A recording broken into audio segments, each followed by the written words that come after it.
अनुमान प्रमाण से भेद की सिद्धि। पहले वाले समझ गए हो ना, पहले वाले कुछ कठिन था, अभी तो ज्यादा कठिन नहीं। अनुमानेनापि भेदो वसीयते परमेश्वरो जीवात् भिन्न तम प्रति सेव्यत्वात् यो यं प्रति सेव्यः स तस्मात् भिन्नः यथा भृत्यात् राजा। न हि सुखं मे स्यात् दुःखं मे न मनागपि इति पुरुषार्थमर्थयमानः पुरुषः स्थपति पदं कामयमानः सत्कार भाजो भवेयुः प्रत्युत सर्वानर्थ भाजनं भवन्ति। यः स्वस्वात्मन हीनत्वं परस्यो गुणोत्कर्षं च कथयति स्तुत्यः प्रीतः स्तावकश्च तस्याभीष्टं प्रयच्छति तदाह घातयन्ति हि राजान राजाहमिति वादिनः वदत्यखिलमिष्टं च स्वगुणोत्कर्षवादिनामिति। अनुमानेनापि, अब अनुमान प्रमाण द्वारा भेद को यहाँ प्रमाण कर रहे हैं। अनुमान के द्वारा भी भेद की सिद्धि होती है। अनुमान प्रमाण से भी भेद की सिद्धि होती है। तो अनुमान की प्रक्रिया इस प्रकार की है। परमेश्वर जीव से भिन्न है, यह है प्रतिज्ञा प्लस साध्य। परमेश्वर जीव से भिन्न है। क्यों? क्योंकि उनके लिए परमेश्वर सेव्य है, हेतु। जो जिसके लिए सेव्य है वह उससे भिन्न है, जैसे भृत्य से राजा भिन्न है। ये दृष्टांत, हेतु दृष्टांत और प्रतिज्ञा और साध्य, यह अनुमान में आ जाता। हेतु क्या है? जो जिसका सेव्य है वो उससे पृथक है। सेव्य सेवा की तो नहीं होगा तो फिर कौन किसका सेवा करेगा? तो जीव परमेश्वर से भिन्न है, ये प्रतिज्ञा है प्लस साध्य, जो भी बोलो, क्योंकि उनके लिए परमेश्वर सेव्य है। ये हेतु, जीव के लिए परमेश्वर सेव्य है। अतः जो जिसके लिए सेव्य है वो उससे भिन्न है। जैसे भृत्य से राजा भिन्न है। भृत्य राजा है जाएगा क्या? राजा है, राजा के भृत्य है, से बोल रहा है। मुझे केवल सुख ही मिले, दुख थोड़ा भी नहीं हो, इस प्रकार के पुरुषार्थ की कामना करते हुए मुमुक्षु पुरुष यदि संसार के स्वामी परमेश्वर का पद ही प्राप्त करना चाहे तो उनका सत्कार नहीं होता, अर्थात ईश्वर उन पर कृपा प्रदर्शित नहीं करते। मुझे सिर्फ सुख ही मिले, दुख थोड़ा भी नहीं हो, ऐसे पुरुषार्थ कामना करके जो स्वयं ब्रह्म बन जाना चाहते, ईश्वर बन जाना चाहते हैं, परमेश्वर पद को ही प्राप्त करना चाहते हैं, तो ईश्वर उन पर कृपा प्रदर्शित नहीं करते। यही नहीं, वे सब प्रकार के अनिष्ट प्राप्त करते हैं। कृपा तो मिलता ही नहीं, सारे अनिष्ट को प्राप्त करते हैं। दूसरी ओर यदि कोई अपने आप को हीनता तथा दूसरों के गुणों के महात्म का वर्णन करता है तो उस स्तुति करने वाले भक्त की स्तवनीय परमात्मा प्रसन्न होकर सारी कामनाएं पूरी करता है। एक तो इधर हो गया, और दूसरी तरफ कोई अपने को हीन मानकर भगवान की स्तुति करे जब आप श्रेष्ठ हो, तो क्या होता है? परमात्मा प्रसन्न होकर उसकी सारी कामनाओं को पूरी करते। यदि भक्त परमेश्वर की स्तुति करता है तो वे प्रसन्न होते हैं। यदि स्वयं परमेश्वर बनना चाहें, जैसे अद्वैत पक्ष में होता है, तो वे रुष्ट होकर सारे अभिष्ट कामों को नष्ट कर देते हैं। इसलिए जीव और ईश्वर में अभेद मानना ईश्वर की कोपाग्नि में घी डालना है। ये इनका मत है। ऐसे ही कहा है, राजा लोग उन सबों का विनाश कर डालते हैं जो अपने को राजा घोषित करते हैं। राजा रहते हैं, कोई अपने को राजा घोषित कर दे, राजा क्या करेगा? उसको खत्म कर देगा बस। उधर अपने गुणों के उत्कर्ष का वर्णन करने वाले लोगों की सारी कामनाएं वे पूर्ण करते हैं। और राजा की गुण का खूब प्रशंसा करे तो राजा क्या करता है? खुशी होकर जाए जो चलेगा। इस लौकिक उदाहरण से अनुमान होता है कि स्वामी से अभेद स्थापित करने वाले पर स्वामी अप्रसन्न होते हैं तथा अपने से भेद रखने पर प्रसन्न होते हैं। इसमें भेद की अभित कर दिया छापाई देता हूँ।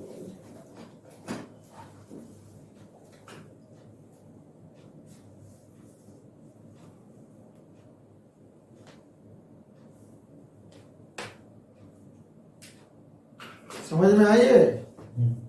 हाँ। एवं च परमेश्वरा अभेद तृष्टया विष्णुर्गुणोत्कर्षस्य मृगतृष्णिका समत्वाभिधानं विपुल कदलीफललिप्सया जीवच्छेदनम् अनुहरति। एतादृशो विष्णु विद्वेषणात् अंधतमस प्रवेश असंगात् तरेतत् प्रतिपादितं माध्व मंदिरेण महाभारत तात्पर्य निर्णय। अनादि द्वेषिणो दैत्या विष्णु द्वेषो विवर्धित तमस्यन्धे पातयन्ति दैत्यानन्ते विनिश्चयात्। महाभारत तात्पर्य 1:111। इस प्रकार परमेश्वर से अभिन्न होने के लोभ से अद्वैत वेदांती लोग ईश्वर को निर्गुण मानकर विष्णु भगवान के गुणों के उत्कर्ष को मृगतृष्णा के समान भ्रांत कहते हैं। यह कहना वैसा ही है जैसे कोई केले के फलों की इच्छा से अपनी जीभ ही कटवा ले। इनके कार्यकारण संबंध नहीं है, बल्कि जीभ कट जाने पर केले के फलों का कोई उपयोग ही नहीं है। उसी तरह ईश्वर को निर्गुण मानने पर उनसे मिलने का कोई उपयोग ही नहीं है। ऐसे विष्णु भगवान को अप्रसन्न करने पर उनसे एकाकार होने की धृष्टता करने से अंध तमस अर्थात नरक में ही प्रवेश करना पड़ेगा। इसका प्रतिपादन माध्व मंदिर पूर्ण प्रज्ञ ने अपने ग्रंथ महाभारत तात्पर्य निर्णय में किया है। दैत्यगण विष्णु से अनादिकाल से द्वेष रखते आ रहे हैं। विष्णु में भी उनके प्रति अत्यधिक द्वेष बढ़ता रहा है, इसलिए वे दैत्यों को अंत में निश्चित रूप से निविड़ अंधकार में गिराते हैं। महाभारत तात्पर्य 1:111। यहाँ माधव मंदिर जो कहते हैं ये माधवदेव के पुत्र थे। इन्हीं का नाम आनंद तीर्थ था या तथा पूर्ण प्रज्ञाचार्य भी ये ही थे। इनका समय 1170 ईस्वी है। इन्होंने द्वैतवाद के सिद्धांतों के प्रतिपादन के लिए महाभारत तात्पर्य निर्णय नामक ग्रंथ लिखा था, जिसकी 3 टीकाएं हुई। जनार्दन भट्टकृत 1320 ईस्वी में, बादिराज कृत तथा विठल सुनकृत। महाभारत तात्पर्य निर्णय में ही ग्रंथकार के विषय में लिखा है। आनंद तीर्थाक्ष मुनि सुपूर्ण प्रज्ञा विदो ग्रंथमिमं चकार नारायणे नाविहितो बदर्यं तस्यैव शिष्यो जगदेक भर्तुः। समझ में आई बात? नहीं आई? क्या समझ में आई? महाभारत तात्पर्य में परमेश्वर से अभिन्न होने के लोभ से अद्वैत वेदांती लोग क्या करते हैं? भगवान के सारे गुण को मृगतृष्णा कहते हैं। अलीक भ्रांत मृगतृष्णा होते हैं मरीचिका, दिखते हैं जल जैसा दूर में, लेकिन जल नहीं है। तो हिरण भागते भागते जल के लिए तृष्णार्थ होकर अंततः मर जाता है। तो ये अद्वैतवादी कहते हैं भगवान की सब गुण फून का वर्णन शास्त्र में जो है ये मृगतृष्णा जैसा है। भगवान जो ईश्वर में कोई गुण है ही नहीं, निर्गुण है, कोई भी गुण नहीं है, कुछ भी नहीं है, रूप नहीं है, गुण नहीं है, ब्रह्म के मतलब कुछ नहीं। तो ये जो कहते हैं वैसे ऐसा कहना ऐसा है, कोई बड़े बड़े केला विपुल कदली फल लिप्साया, बड़ा बड़ा केला के लोभ से आपने जीत कटवा लिया, जिससे कोई कार्य कारण संबंध है नहीं। जीभ काटने से केला नहीं मिलेगा। और मिल भी जाए तो केला खाएंगे कैसे, आस्वाद कैसे करेंगे, जीव भी तो खत्म हो गया। तो ये लोग स्वयं ब्रह्म बनने के चक्कर से ब्रह्म का गुण का ही खत्म करना चाहता है, फिर उनसे मिलकर तुम्हें करना क्या है। जिस ईश्वर का गुण ही नहीं है उस ईश्वर की उपासना की, उससे मिलने से तुम्हें क्या मिलना है, जो कुछ भी नहीं है। समझ में आई बात की नहीं है। वो उदाहरण किया आपने, बड़ा बड़ा केला। केला के लालच से आपने जीव कटवा लिया, जबकि जीव काट लेने से केला मिलेगा। अरे केला खाओगे जीव रहेगा तब उसका आस्वादन होगा। ईश्वर में कोई गुण हो तभी तो उनसे मिलने से कुछ जरूरत होता है, कुछ भी नहीं है तो उनसे मिलना क्या। हाँ, फिर तो इससे मिलने का मतलब ही नहीं रहता है। फिर अद्वैतवादी क्यों ब्रह्म बनना चाहते हैं, ब्रह्म का होना क्या है, कुछ तो नहीं होना। समझ में नहीं आई बात। हाँ, जब ब्रह्म में कुछ गुण नहीं है तो उनसे मिलना किस लिए, क्या मतलब क्या है वो फिर मेरा। ये मध्वाचार्य जी के द्वैतवाद का युक्ति है। ऐसे विष्णु भगवान को अप्रसन्न करने पर कहते हैं, ऐसी अगर विष्णु भगवान से एक हो जाएंगे ऐसी धृष्टता करने से भगवान क्या करेंगे, उसको नरक में डाल देंगे। महाभारत तात्पर्य निर्णय में ऐसे ही महाभारत के तार्च में 1:111 में पूर्ण प्रज्ञ मध्वाचार्य जी ने दिखाए हैं कि दैत्यगण विष्णु से अनादि काल से द्वेष रखते आ रहे हैं और विष्णु भी में भी उनके प्रति अत्यधिक द्वेष बढ़ता रहा है। इसलिए वे दैत्यों को अंत में निश्चित रूप से निविड़ अंधकार नरक में गिराते हैं। आप कहीं कहेंगे ऐसा क्यों करेंगे, इसका भी जवाब दिया है मध्व ने और जाएगा, मैं देखा क्यों डालेंगे नरक में, उनके सब बराबर है। कहते हैं जिसका ये योग्यता है उसका तो वही दिया जाएगा, उसका योग्यता वही है। सरकार किसी को रास्ता साफ करने के लिए भी नौकरी देता है, झाड़ू लगाने के लिए। हाँ, और किसी का एसी रूम में बैठ के सबके ऊपर खबरदारी करने के लिए भी नौकरी देते हैं कि नहीं है। तो झाड़ू देने वाले अगर बोले कि मेरे पर अन्याय हुआ, मुझे क्यों एसी रूम में बैठ के सब पर खबरदारी करने की जिम्मेदारी नहीं दिया गया, तो क्या सरकार की इसमें विषमता है, गलती है? तुम्हारी योग्यता अनुसार तुम्हें नौकरी दिया गया। जो रास्ते में झाड़ू देता है वो भी तो सरकारी नौकरी तो है, गवर्नमेंट स्टाफ तो है। जो एसी रूम में बैठ के आराम से सब पे खबरदारी कर रहे हैं, बड़ा कोई अफसर बाबू सर इसको डायरेक्टर पे, वो भी तो सरकार का ही नौकर है। ऐसा क्यों होगा? इसलिए भगवान में ऐसे कोई भेदभाव नहीं है। असुरों का योग्यता है नरक में जाना, अंधेरे में गिरना, जाओ।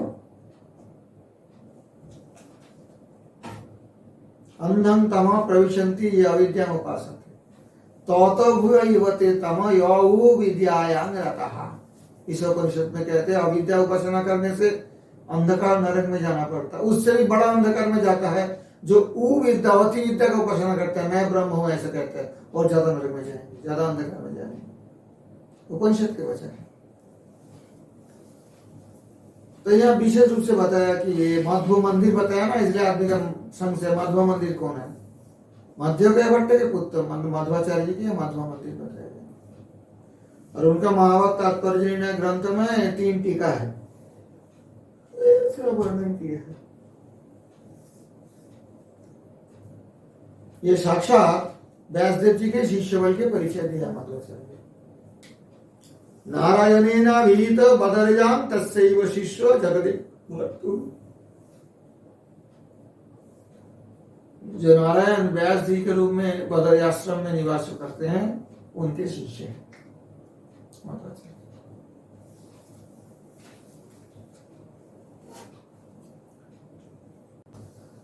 ईश्वर की सेवा के नियम, आप सेवा करना जीव का धर्म है, बताते हैं ना। सेवा के नियम क्या है? साचा सेवा अंकन नामकरण भजन वेदा त्रिविधा। ये उनके मत है, ये मत समझो कि हमारे क्यों ऐसा हो, नहीं है, मध्व मत ऐसा है। अंकन, नामकरण और भजन, 3 प्रकार की सेवा है जो कि जीव ईश्वर के करेंगे।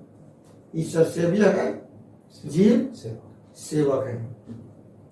तत्र अंकणं नारायण आयुधादीनां तद्रूप स्मरणार्थम अपेक्षितार्थ सिद्ध्यर्थं च। तो 3 भेद है, अंकन, नामकरण और भजन। इम्पोजिशन ऑफ नेम्स, स्टिग्मेटाइजेशन, भजन होता है वर्शिप। अंकन कौन है? जिसमें भगवान नारायण के रूप के स्मरण के लिए जो अपेक्षित लक्ष्य मुक्ति प्राप्त करने के लिए, सिद्धि के लिए उनके आयुध अस्त्र शस्त्र चिन्ह का शरीर में धारण किया जाता है। तो जो मध्व संप्रदाय है वो शंख चक्र लगाते हैं, तप्त चिन्ह गरम करके छाप लगा देता है गुरु दीक्षा के समय। बाया तरफ शंख, दाहिना तरफ चक्र, वो अंकन कहते हैं। क्योंकि उसका उद्देश्य 2 है, एक तो भगवान नारायण के रूप का स्मरण करना है या मोक्ष को प्राप्ति करने के लिए करते हैं।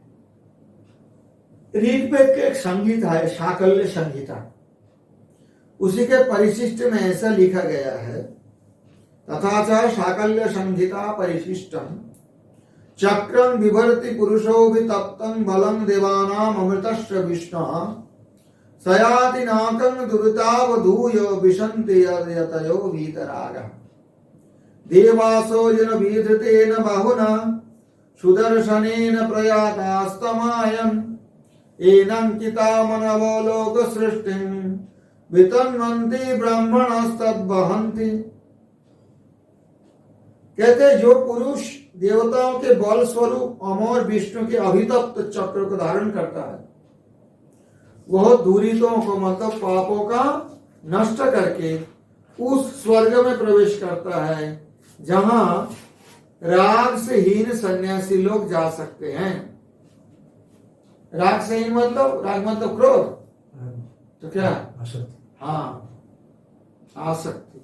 बाहु में जिस सुदर्शन चक्र को धारण करके देवता लोग चलते चलते उस स्वर्ग लोक में पहुंचे जिस चक्र से अंकित होकर मनुष्य ने संसार की सृष्टि की थी, उसी चक्र को ब्राह्मण लोग धारण करते हैं। इन दोनों श्लोकों तथा अगले श्लोक में वैदिक छंद का प्रयोग है। ऋग्वेद की एक संहिता शाकल्य संहिता के परिशिष्ट के नाम से इनका उदाहरण दिया गया है। दूरिता, दूरितम द्वितीय एकवचन में डा आदेश हो गया है। कैसे हो गया पता नहीं, द्वितीय एकवचन में डा कैसे होगा? डा भ्याम बीस, ज्ञ भ्याम व्योस, योसी भ्याम व्योस, किसी सूत्र से हुआ होगा। ब्रह्मांड पुराण में अंकन विषय में कहा गया है, कृत्वा धातुमयीन मुद्रां तापयित्वा श्वकांतनम चक्रादि चिन्हितं भूपो धारयेत् वैष्णवो नरः। नारद पुराण में चक्र धारण के विषय में यह लिखा है, द्वादशारं तु षट्कोणं बलयत्रय संयुतं हरे सुदर्शनं तप्तं धारयेत् तद् विचक्षणः। সুপাং সুরুর থেকে লেগেছে। हाँ, সুপাং সুরুর থেকে লেগেছে। सुपांग शुरू से डा आदेश हो गया द्वितीय एकवचन में। चलो, यह सुदर्शन देवताओं को बल देता है, उसी से देवताओं ने स्वर्ग पर विजय पाई, मनुओं ने संसार की सृष्टि की।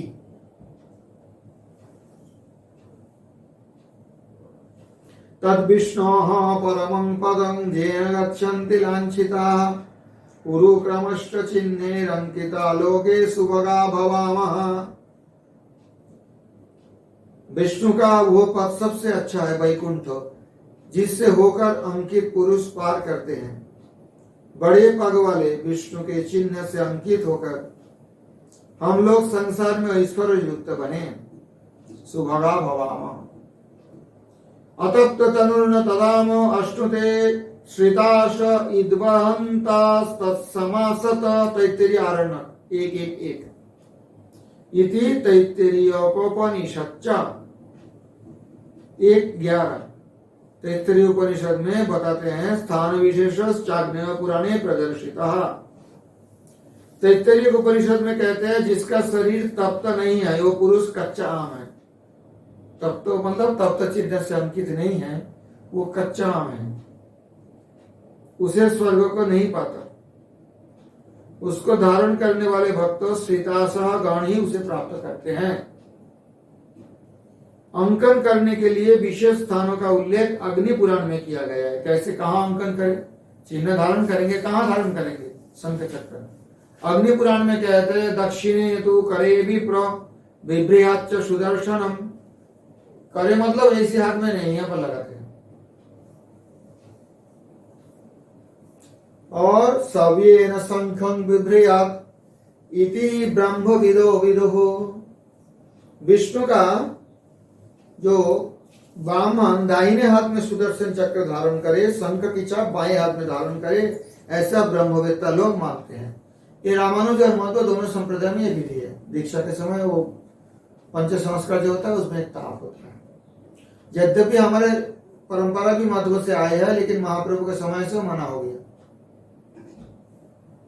समझ गए। तब फिर ये क्या होगा, ये जो चिन्ह की बात बताया धारण करना चाहिए, तो जीव गोस्वामी जी ने कुछ उसमें वो क्या किया, कॉम्प्रोमाइज किए हैं। बोले तब तो चिन्ह धारण नहीं करेंगे हम, लेकिन भगवान के चरण चिन्ह तो चंदन में लगाए जा सकते हैं ना। समझ में नहीं आ रहे? हाँ, समझ। भगवान के चरण में शंख भी है, चक्र भी है, तो चरण चिन्ह का छाप चंदन से लगाओ तो हो गया शंख चक्र धारण। ऐसा जीव गोस्वामी जी ने अपने संदर्भ में माना।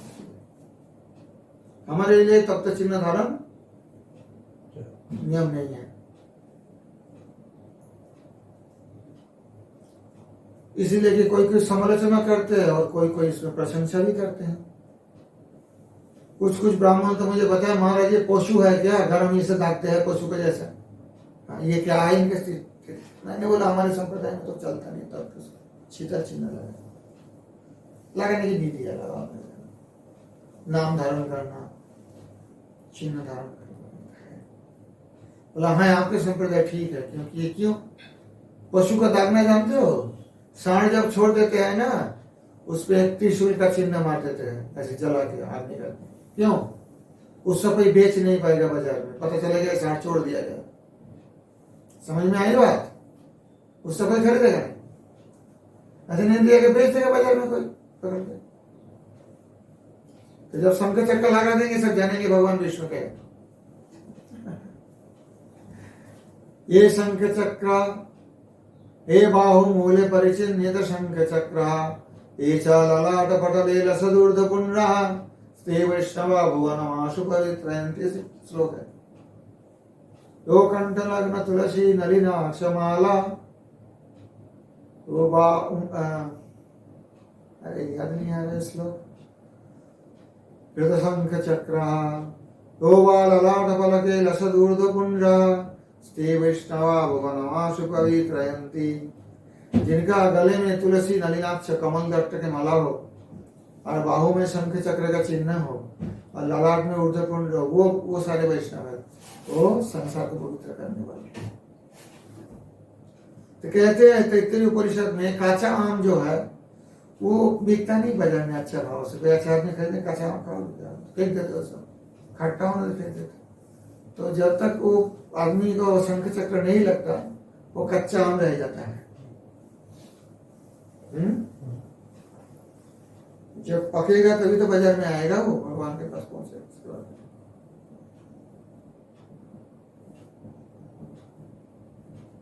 और ये जो है अग्नि पुराण में वर्णन किया गया, दाहिने हाथ में क्या करेंगे, चक्र, और माया में शंख। अन्यत्र चक्रधरणे मंत्र विशेषश्च दर्शितः। चक्रधारण में मंत्र विशेष भी है। क्या मंत्र है? सुदर्शन महाज्वालो कोटि सूर्य समप्रभा अज्ञानांधस्य मे नित्यं नित्यं विष्णुर्मार्ग प्रदर्शय त्वं पुरा सागरोत्पन्नो विष्णुनाभिधृता करे नमितः सर्वदेवैश्च पंचजन्यं नमस्तुते। दूसरी जगह में चक्रधारण के विशेष मंत्र भी दिए गए हैं। हे सुदर्शन, तुम बहुत ज्वालाओं से युक्त हो, करोड़ों सूर्य के बराबर तुम्हारी ज्योति है। मैं अज्ञान के कारण अंधा हूं, मुझे विष्णु का मार्ग प्रतिदिन दिखलाओ। प्रतिदिन क्या प्रतिनियत नित्यम। और शंख की कैसी स्तुति है, तुम पहले समुद्र से उत्पन्न हुए थे, विष्णु ने तुम्हें अपने हाथ में धारण किया था, सभी देवताओं ने तुम्हें प्रणाम किया है। हे पांचजन्य संख्या, तुम्हें प्रणाम करता हूं। इतना तगड़ा, क्योंकि इतना हजम नहीं कर पाओगे, मुश्किल ये है। अब मैं के एक दिन में पढ़ा देंगे तो कोई बड़ी बात नहीं है, परंतु पचा नहीं पाओगे। निताई गौर प्रेमानंद हरि हरि बोल।